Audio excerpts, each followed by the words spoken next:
Okay, so here we are. We're going to be digitizing the head today on our P55. This is a Honda TRX 450. And we're going to be digitizing the intake port right here. Okay.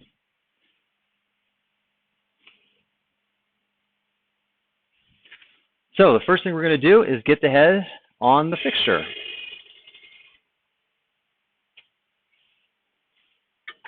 We've got kind of a long fixture here. This is actually a fixture that we can put 3 different heads on. So you can kind of see we have holes here and a space for 3 different heads.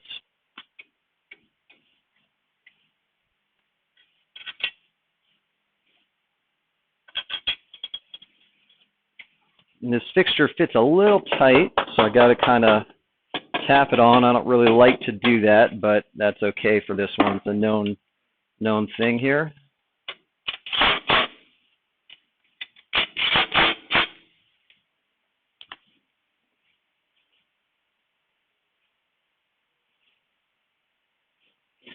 Okay, so before I start, here's another head. We're probably going to cut this head right here. I'm going to explain a little bit about the process of how we digitize. Essentially what we do is we create software planes through the port. So we kind of slice the port up in software, and then on each one of those planes, we go ahead and we just digitize. So the first plane is actually going to be the manifold plane right here, the opening. And then we just tell it to go, and the probe moves to the center of that plane and just starts getting data all the way around. And then it drops down to the next plane and gets data all the way around there. And then we keep going until we get to the divider plane, and then we have all the data collected from this side. Then we flip it over and we collect data from the seat side over here. And we put all that together and create a surface, and then using that we can create a toolpath. This is a 4-valve port, of course, so it's a little bit more complicated. Typically, I tell people to start off with a 2-valve port, but we're going to jump right into it and go for the gold, do a 4-valve.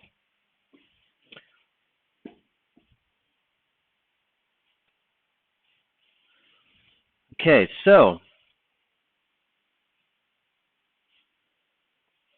having a little bit of trouble with this camera right here. I have a camera up here. It's kind of froze on me, so it's not. We're gonna have to use this one camera for now. So anyway, I'm gonna go ahead and go over to my digitize page. And actually, before I start, let me change over to the software here. So you can kind of see that at the top of the software we have 5 different main tabs. We have a setup tab, digitize, program, toolpath, and auto cycle. And those are really the 5 different steps required to get any head into production, right? So we set up the software so that it's easy. So you just go down the line here, and we just follow each. Once we complete each one of these steps, we then have a finished cylinder head ported. So the setup page, that's where you set zeros on the head. So on this fixture, we have a 0, a dowel pin on the left side, and a dowel pin on the right side. I've already done some of this. I've already kind of just set up the head and set up tool lengths and stuff like that. That's kind of machinist type stuff. I really want to focus on the digitizing for this demo here.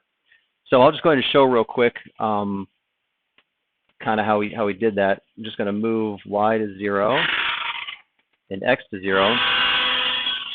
Here, I have the wrong fixture selected. Okay.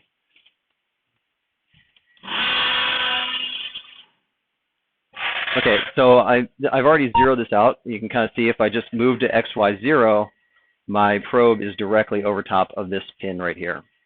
Okay.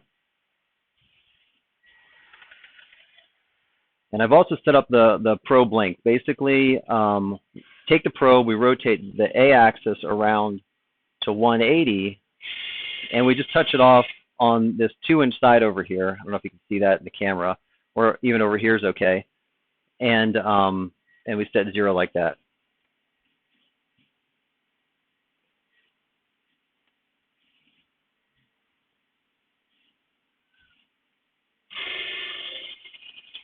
Okay, so let's rotate the A to this angle right there. And now I'm going to move over to kind of the intake opening. Let me switch my cameras here. Okay, so we're over kind of the intake opening, and now I'm going to move over. We don't have a very big face that we can pick up data on here, so we're going to have to just kind of get the probe as close as we can to the center of this so we actually have a face where we can pick up a 3-point plane.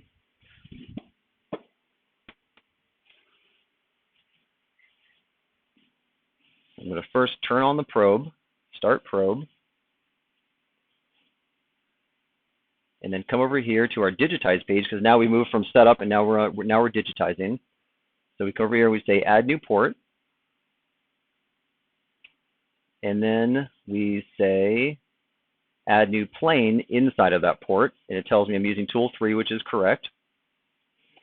And then I'm just going to bring the Z down and touch off on the perimeter of this manifold section, and then bring it up. And it remembered the location exactly when it made contact. And then I can just say set last probed. Okay, so that's not where the machine is right now. That's the last location it was when the probe was deflected. Okay, so now we're going to move Y to the other side. So we want 3 points that are kind of as far apart as we can get them. If we pick up, for our top plane here, if we pick up 3 points, 1, 2, 3 like that, it's not going to work very well. We want them on complete opposite sides so we get the best plane possible.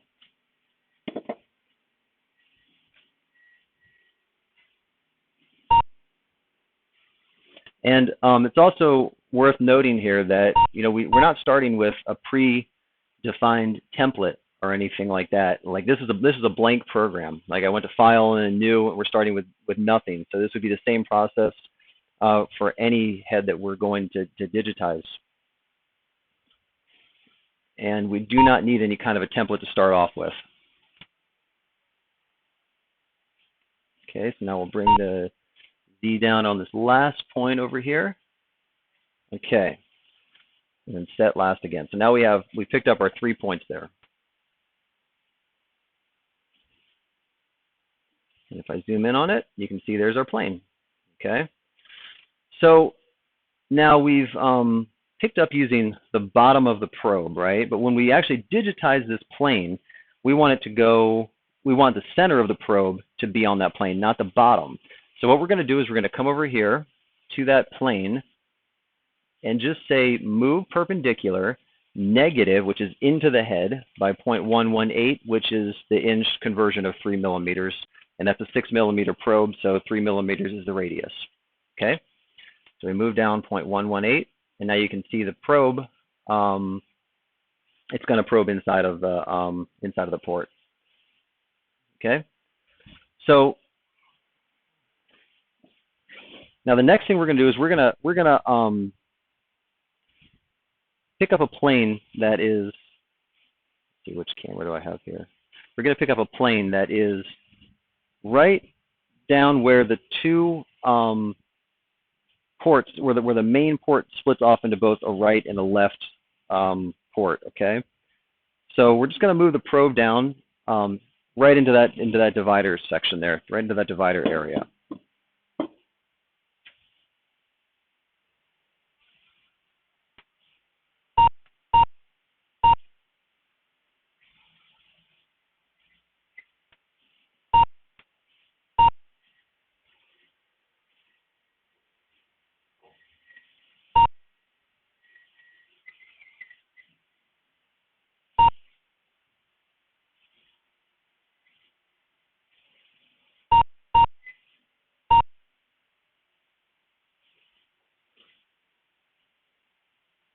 Okay, so you can see with the green that we're not actually touching, okay?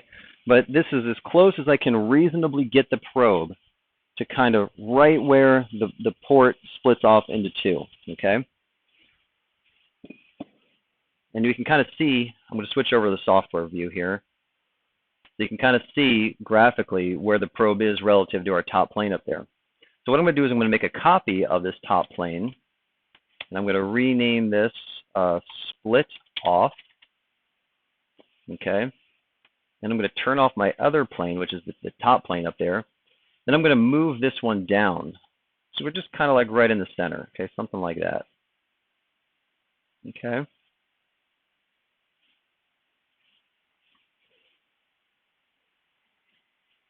And then I want to make sure, let's see, yeah, we're going to rotate like that. So we're going to move the Z up a little bit. I want to make sure I have the floor and the roof of the port correct. So I'm going to, I know which side is which. Okay, so we're that way right there. So I just moved the probe so that it's towards the roof of the port a little bit, so that I can kind of get an idea of the fan out between these planes. Right now they're perfectly parallel, but if you envision the port is actually kind of fanning out, fanning in, rotating a little bit as it moves down. So I'm going to just kind of give it a little bit of rotation. This is not that critical. It's just from experience you learn that that sort of thing is preferable when you're actually digitizing, and it makes the surfaces look better. Okay. Okay, so there's two of my key planes there. So I'm going to go ahead and just start digitizing. We're going to say create intermediate planes. And what that does is that takes these two planes and it creates intermediate planes between those two planes. Okay, and we're going to go ahead and just make we'll do 4 between those. Okay, and I move Z up so it's out of the way, and I just click probe planes. Now it says it's going to start on the manifold side and probe 6 planes, which is what we want.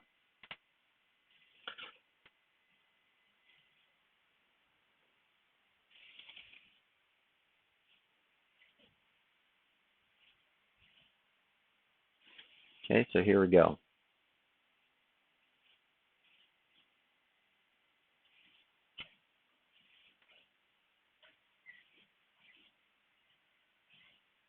And this is a mostly automated process. It just kind of does its thing here. And we can zoom in if we want and watch it collecting the data. This top section should be pretty close to round.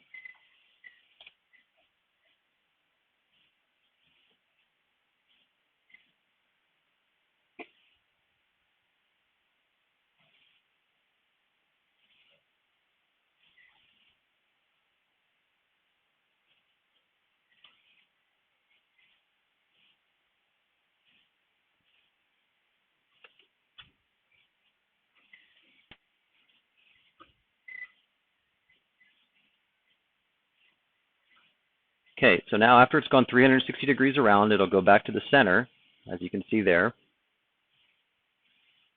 And it's just going to move down to the next plane.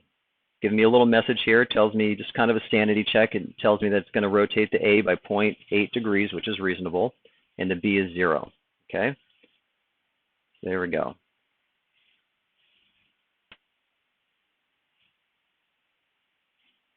And when it tells me how far it's going to rotate, if I see something crazy like it's going to rotate the A 180 degrees, we know something's wrong and we don't want to hit OK on that.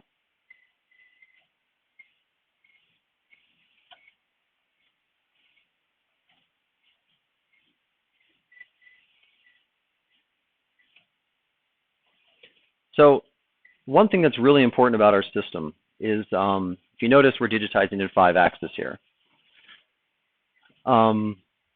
And that's really important, of course, because if we tried to do this in 3-axis, as soon as we got into the port, you know, 1/2 of an inch or any small amount, instead of the ball of the probe touching, the shank of the tool would touch, or of the probe would touch, and which means you would have bad data and you could not use that data.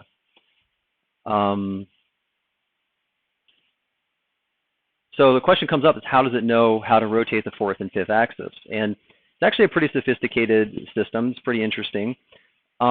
Because we have the CAD-CAM system integrated with the machine, like you can see, we're actually running like the real graphical software with the intelligence. We're going to be creating surfaces and doing basically all of the work in this software. We're not going to go to an offline system.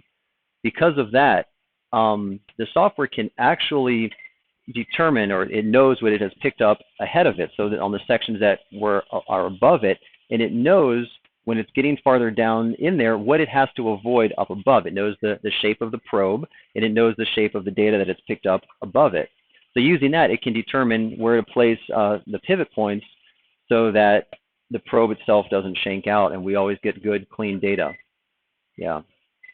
And that's something that you're not going to find on any other system, because the other systems do not have the intelligence integrated with the machine.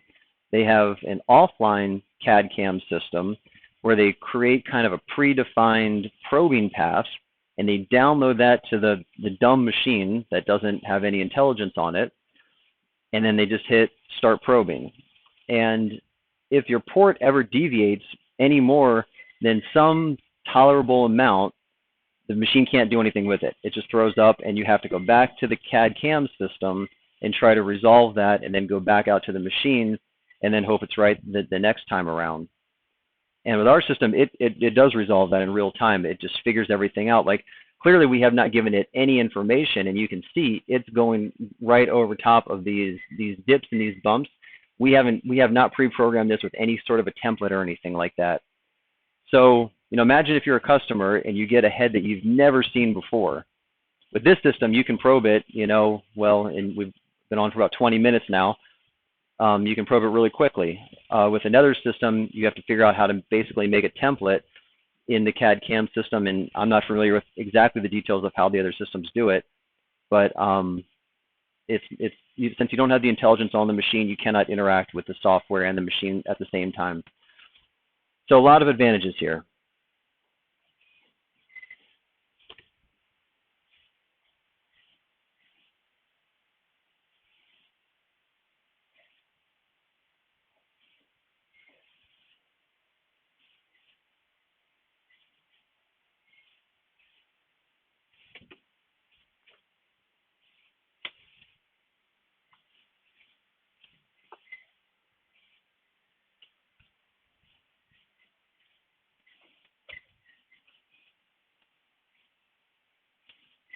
Oops.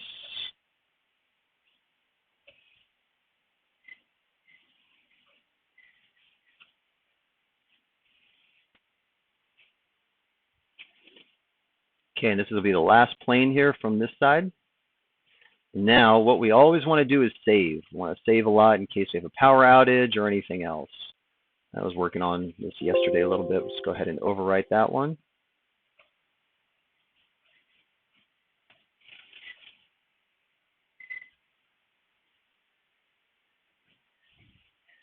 I'm going to see if I can maybe reboot this camera here.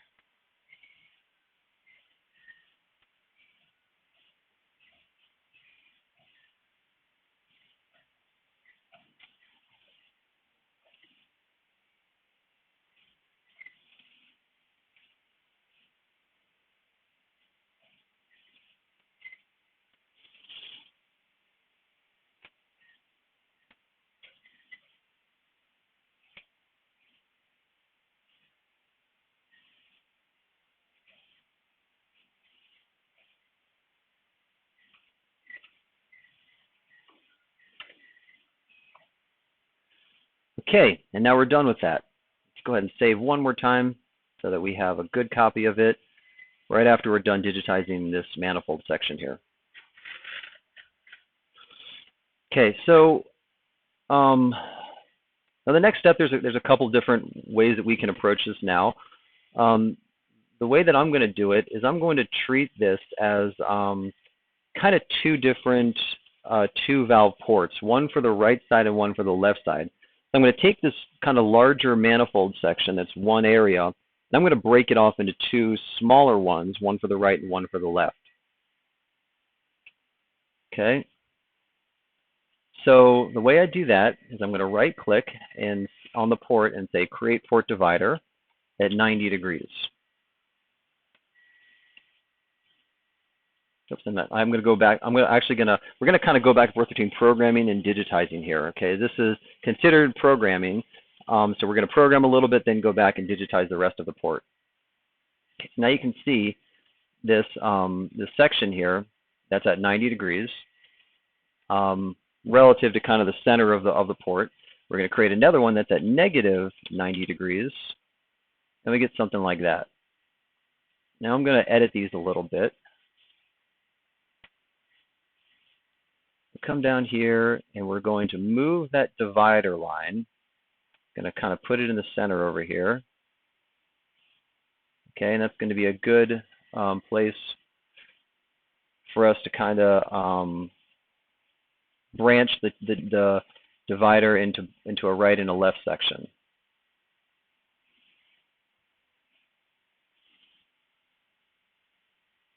Okay, so something like that looks good. Okay, so now what I'm going to do is just to quickly explain what I'm doing here. We have the 3D port, so I can click on any one of those sections and do some editing over here on in the 2D side on the right side. Okay. So now what I'm going to do is right-click on those divider sections and say Create Segmented Ports. Okay. So now you can see that I have kind of a right side and a separate left side over here. Okay. So good. We'll keep those for a second here. We're not going to look at that right now. I'm going to turn off this whole port, and I'm going to make a whole new port. I'm going to call this one my right port. Okay. I don't want to get confused, so labeling things is actually a good way to keep things organized. Then I'm going to take the segmented port and just click on it and drag it down to here and say copy. Okay, and then we're done with this manifold section for right now again. And if you imagine, we're starting off with kind of like the manifold section, and because we're going into two smaller sections, we kind of have an area in between those sections where it's just cutting errors. There's nothing that we digitized. It was digitizing, basically the software's creating that. So we're going to help it a little bit. We have, when we get farther down in there, we get shapes kind of like this. We don't actually want the tool to dip into there. So we're just going to click on this section and this section and say create an arc and just do something like that. Okay.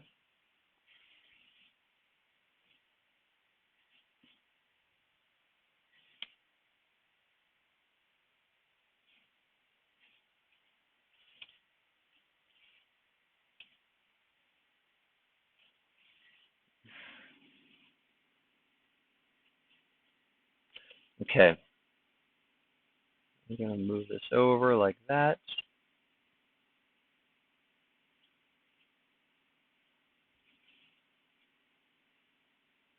Okay, so now we have something that looks kind of nice and smooth is the key word here when we're reporting.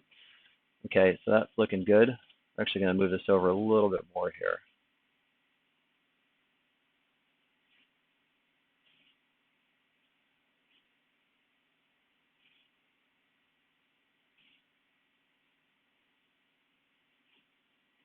Okay, so I move those over just so that I can, in the software, you can kind of see the left side. We want that to be nice and smooth over there.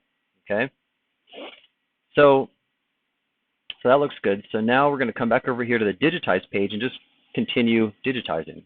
Okay, and we essentially have the start of what the software thinks is a two-valve port. Okay, so we're going to come over here to planes again, and now we're going to flip it over, and we're going to pick up a plane for the seat side over here.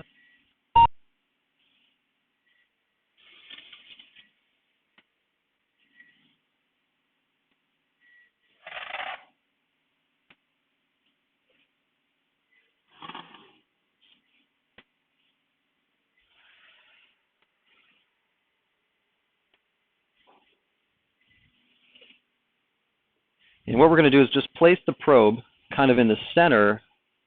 We'll start where the seat meets the aluminum. Okay, that's kind of the depth. And then we're just going to pick up three points for a plane as far apart as we can get them. Okay.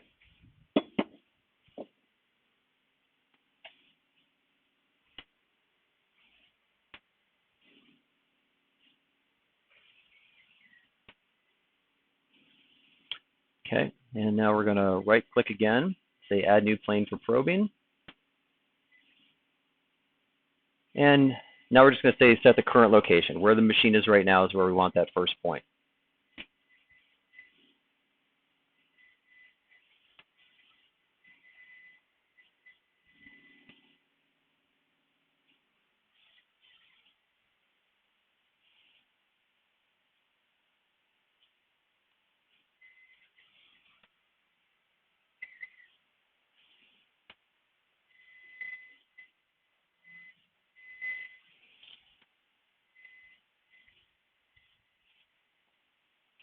Okay, so there's my seat plane right there.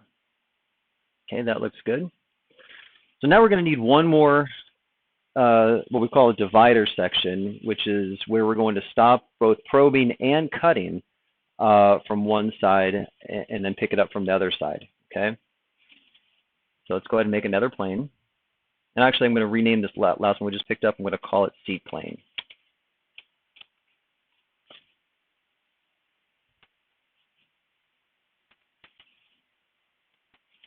Okay, we're going to make a new plane for probing here.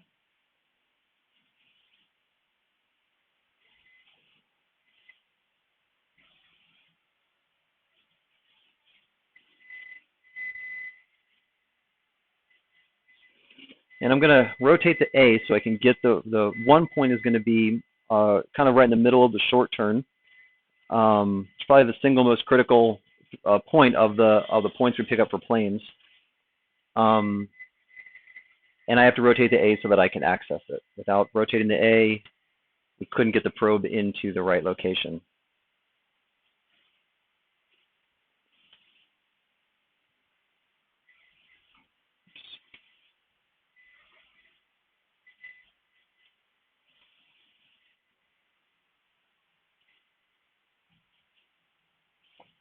And I'm just kind of eyeballing it. I can move this plane around later if we decide that it's not in the best place for us.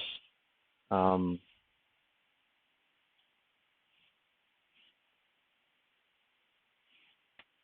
going to go ahead and just kind of move the camera over here and show that. Kind of see where the probe is there. Right? Okay. It's too bad my overhead camera is not working there. Anyway. Okay, so we'll set current location there. Then we're going to move Y back a little bit.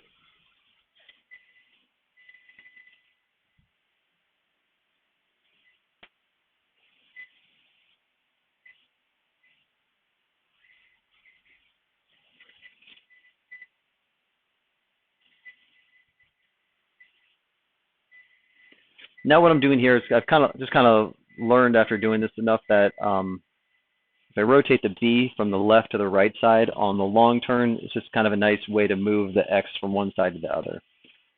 Because the probe is below the center of rotation of the B, so if we rotate the B, it's going to kind of swing the probe back and forth, so it works well. Okay, so set current location. I will rotate the B to the other side. And for this one, I'm going to move Z and Y a little bit.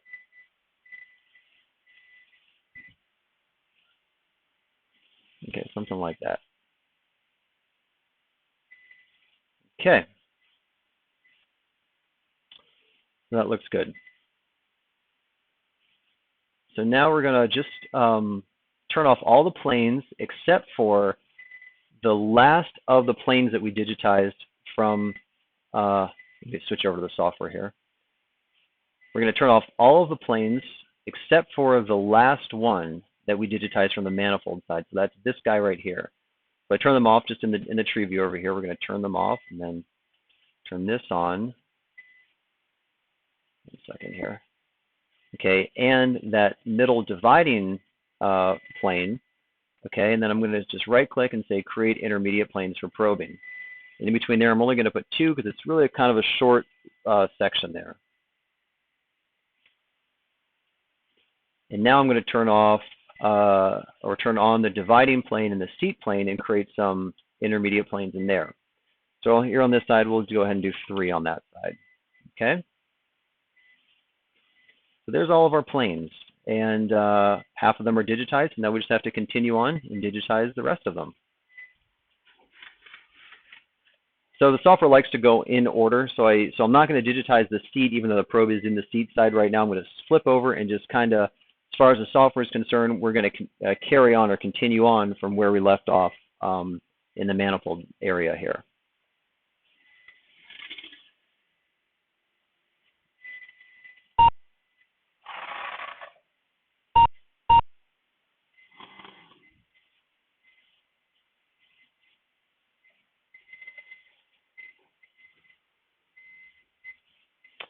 Okay, so I'm just kind of dropping the probe down into the port. I could have left it out a little bit. It's just a little bit closer to where it's going to digitize. And I'm just going to turn on 2 of the sections. And we might get the 3rd one from this side. The dividing section we can decide to get from either side. So we're just going to go ahead and do 2 of them for right now. And we say probe planes. And and it's asking us if we're going to digitize these from the manifold or the seat side. Obviously, we're in the manifold side here. So we hit OK.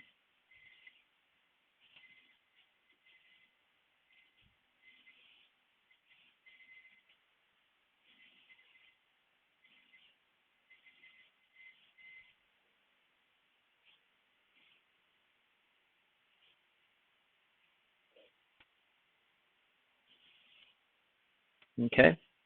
So when we get in there, of course, the B is going to have to rotate quite a bit farther than it did when it was digitizing up higher. And it does it automatically, right? Like I had mentioned earlier, it just determines that it knows the basic shape of the port from the previous data that it probed, and it's just going to kind of continue on. It knows if it doesn't rotate the B, that it's going to crash the machine.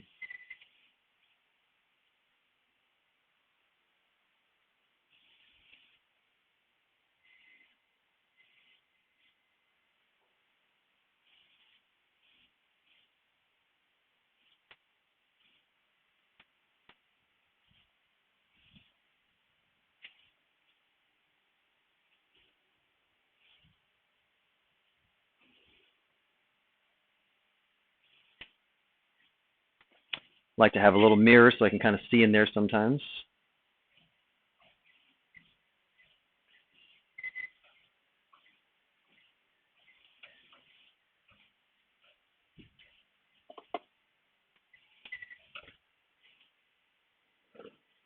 All right. Now we're done from that side. We're going to go ahead and flip it over and get all of the other sections from the other side. Okay. You know what, let's go ahead and get the dividing section from this side. So one more.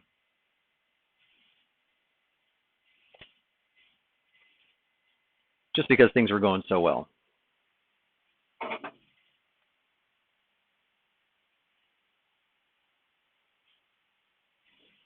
Now you can see it's even more extreme now, the B axis, okay, which makes sense.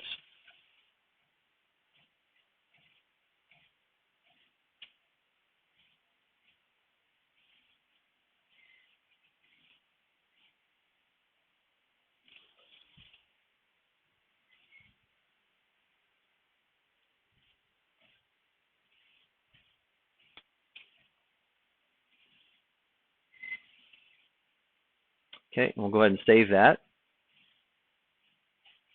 And I'm going to move the Z up, get it out of the way. Just rotate the A to 0 and the B to 0, and drop the probe down into this side of the port.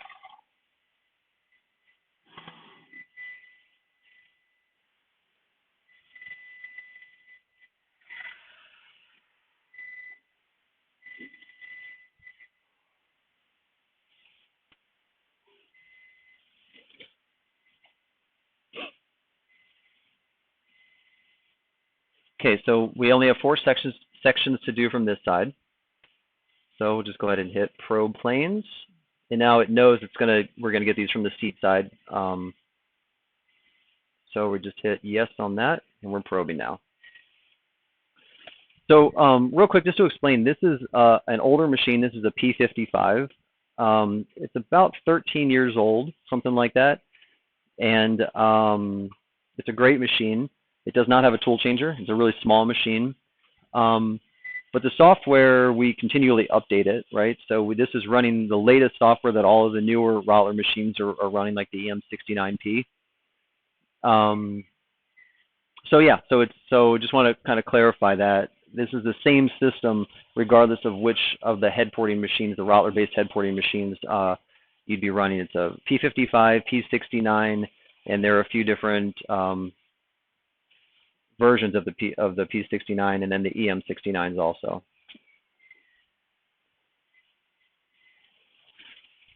And so just to kind of show here real quick, let me switch the cameras.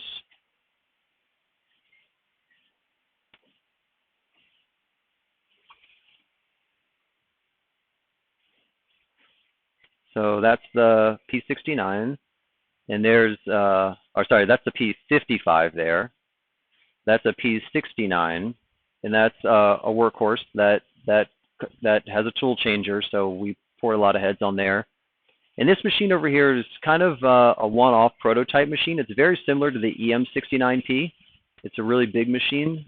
It's got the big tool changer on it, just like the EM69 machine. And I'll just kind of show our shop here. We do quite a bit of work. We got some manifolds over there and a little bit of production work. There's small block Chevys, some LS heads over there. Yeah.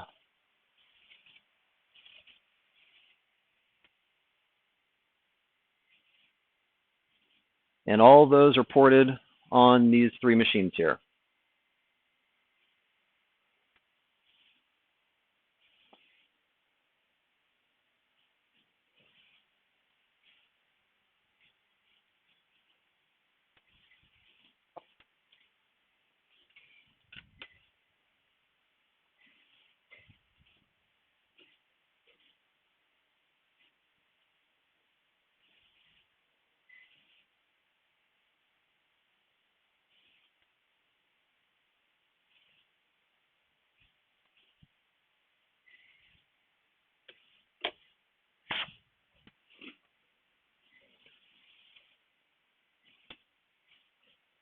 All right, and one more section here.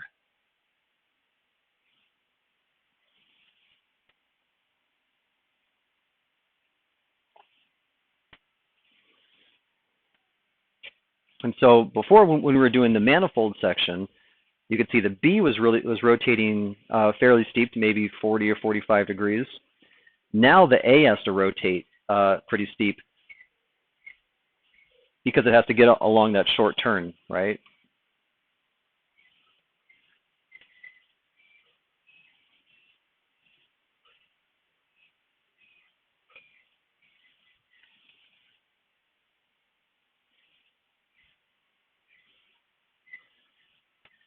And see what it's doing now, it's making some funny movements because it's actually dropping down inside of the guide hole. So we'll have to fix that up in the programming process here in a second. You can actually see it in the graphics there. Okay, so we're done digitizing. It wasn't so bad. So we're going to save that and come over here to our programming screen and turn everything on. Okay, that looks good. So the one thing we definitely know we're going to have to look at is this where it dropped into the guide hole. So I should be able to click here and here. Oops. And say make arc and just take that out. Right. So now it's just going to cut straight across that guide hole.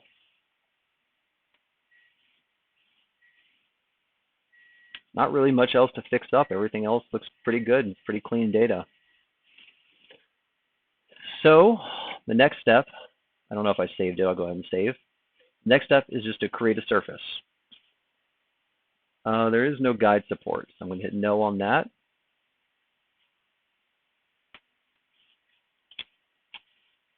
There's our surface. Looks pretty good.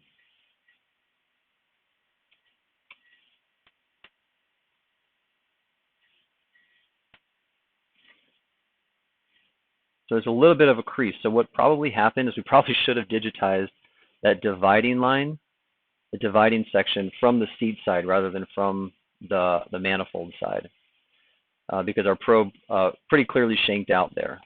Okay, so what we really should do is redigitize this one section from the seat side. So I'm going to go ahead and do that. We'll have a lot cleaner data when we do that. Hopefully, that's the plan. So we're going to turn off everything except for this one section here. And we'll just delete the data points out of it.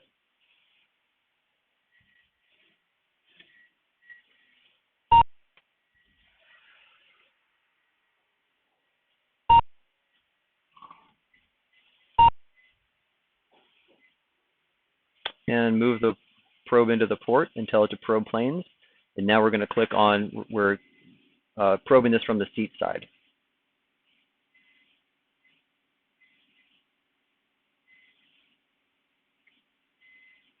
Okay, so it's going to rotate 14 degrees. I'm just going to keep an eye on things, make sure we don't crash the probe, because the probe does not know about the fixture. It doesn't know about these bolts or anything like that. So we're looking good though. And I can see that it's not shanking out, so it's looking much better.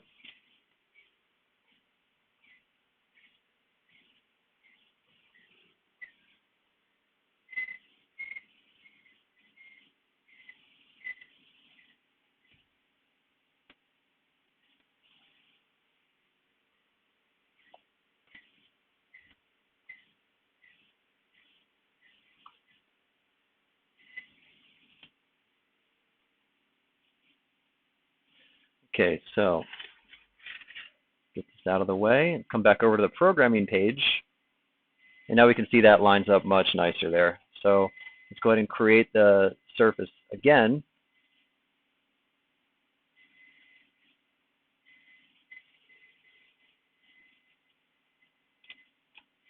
There we go, and that looks nice. Yeah, if we had tried to cut that with a crease in there, we would not have a port that resembles what we digitized. Okay, so let's save that. And now the last step is really just to make a tool path. So this is one of our porting tools here. This is a 1/4 inch. And the probe is 0.236, which is 6 millimeters. So it does have to do a little bit of offsetting. The software just does that for us automatically. We could cut it with the larger 3/8 tool if we wanted to, but we'll just go ahead and use the 1/4 inch. It's kind of a better fit for these smaller heads.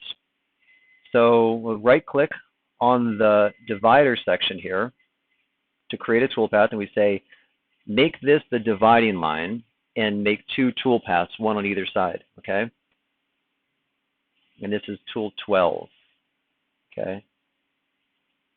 And then we come over here to our toolpath page, almost on the last step here.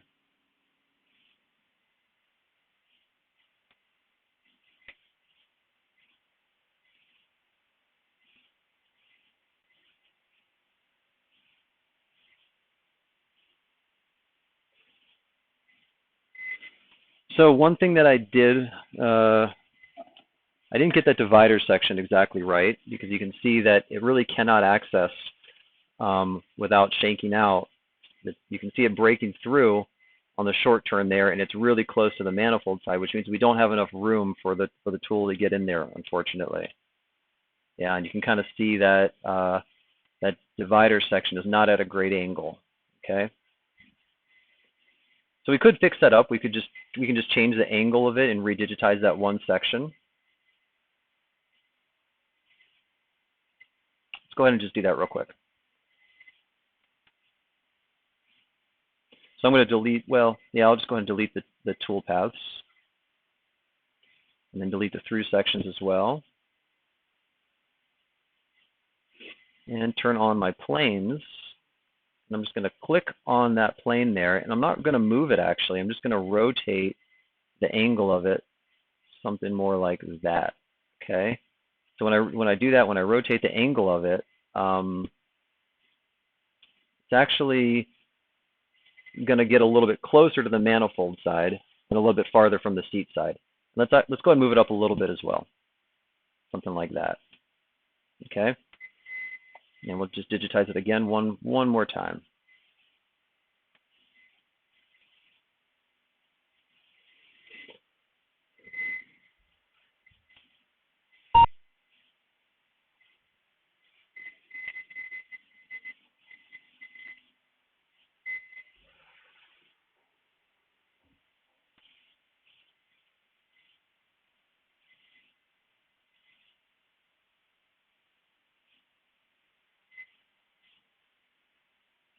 It's going to rotate quite a bit, so what I'm going to do is I'm going to slow down the feed rates. I'm going to go to 6 and 6 inches a minute.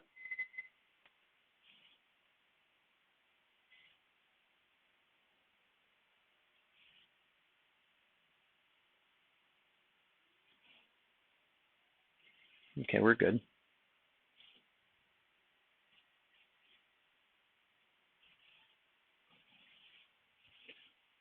We can turn it up. We don't have to slow down here.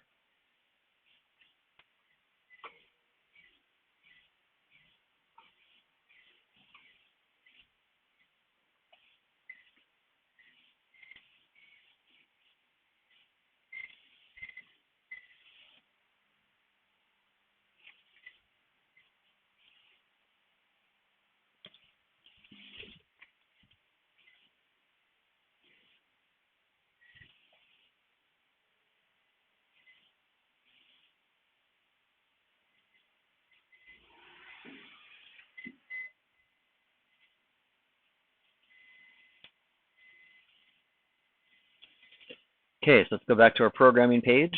Turn off the plane so we can see the sections a bit better.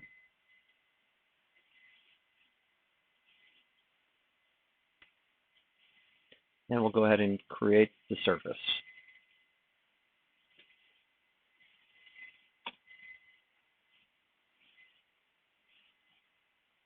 Okay, looking good. And again, we're going to make 2 new toolpaths. I probably actually did not have to delete those last ones there, but it just takes a second to make new ones. And it says that it cleared this time, so that's good news. Yep, we're looking good.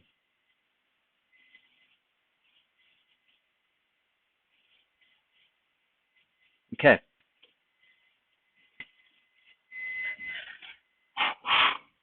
Okay, so now we're going to go ahead and run it. We're just going to run this one. And you know, this process would be the same for doing the left side. I think I'm going to skip that for this video because I don't just want to repeat the same processes over and over again. So we're just going to go ahead and do the entire right side and cut that. And if you did the left side, it would basically be the same process. Yeah, so we'll go ahead and get cutting here.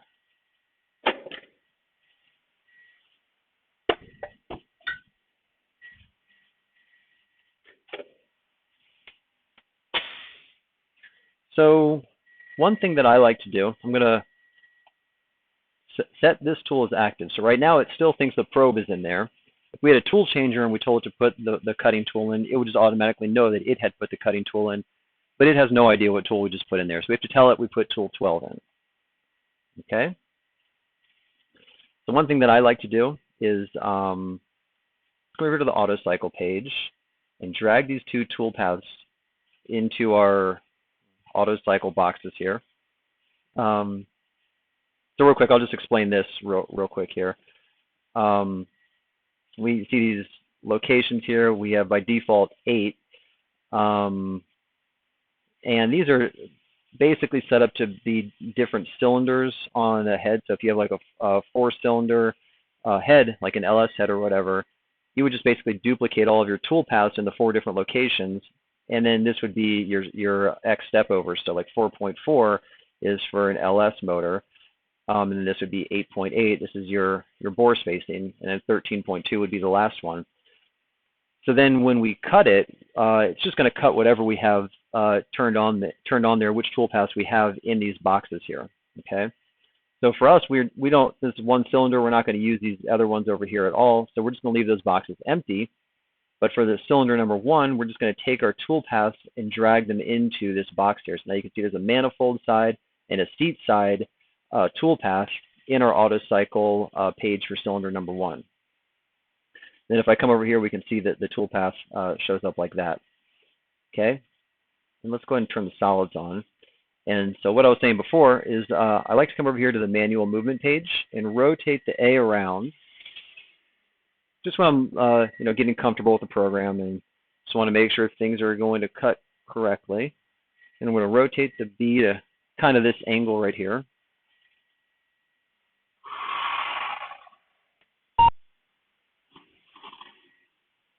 And I just take the tool and put it kind of inside of the port like that. I just kind of line up the center of the tool at the center of the port. And I just make sure that the software, that it looks reasonable in software, right? Like, so if I saw that I have the tool where it is right now, if I saw that the graphics thought that the tool is way outside of the port, then I wouldn't want to press cycle start, because that would crash the machine. So this looks good, and I could repeat the process for the seat side as well. I'm not going to do that though. I'm just going to go ahead and cut this. I'm going to do it one at a time. I'm just going to cut the manifold side to start here, since we're still proving this out. Yeah, so that's it.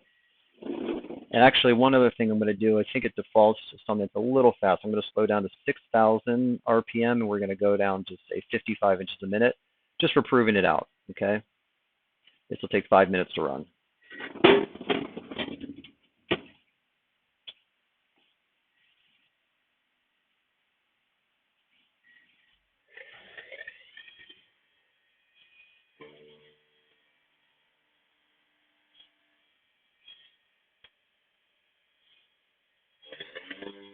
You can hear it just skimming the surface.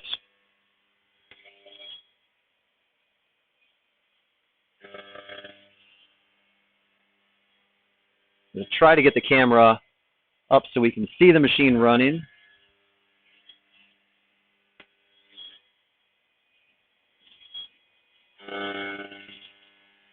Again, it's really a shame that my overhead camera there wasn't working. Really sorry about that, guys.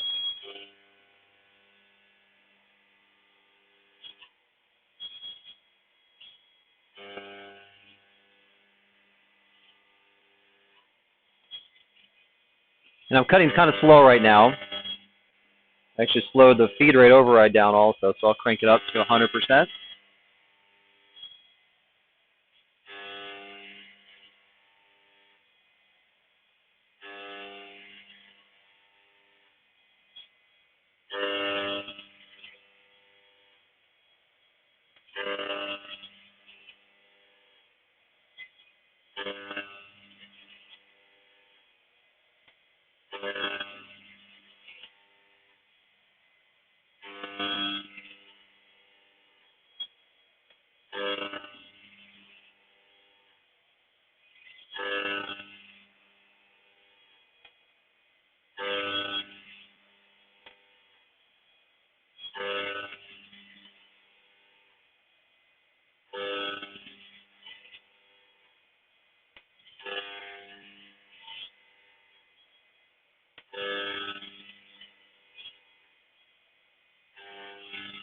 Okay, so one other huge advantage of our system is, as you can see, we're running Windows right on the machine, right? Windows 10.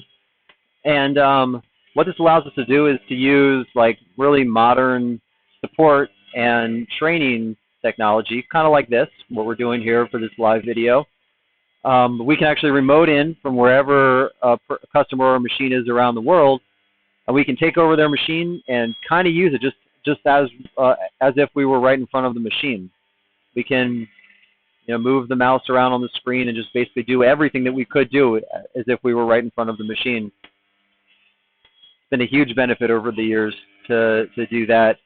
And so on other systems, other controls where they don't have the intelligence and Windows on the machine, that's just simply not an option, right? You're usually on the phone. Okay, what's the machine doing now? Where's it going to? How do you set zeros? Whatever, that sort of thing. So it really is a game changer for support and training as well for us.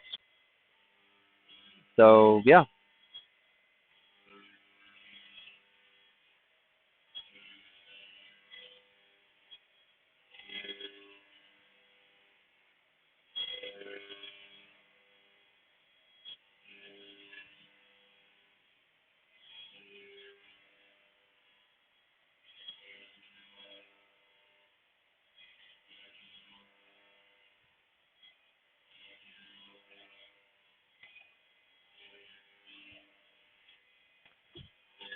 Okay, so I think I'm going to go ahead and shut the live stream down. That pretty much demonstrates the whole process there. Just digitized, well, showed the whole process of digitizing a 4-valve head here. Be about another 50% as long if we wanted to do the left side also. Yeah, so thanks for watching, guys. Appreciate it.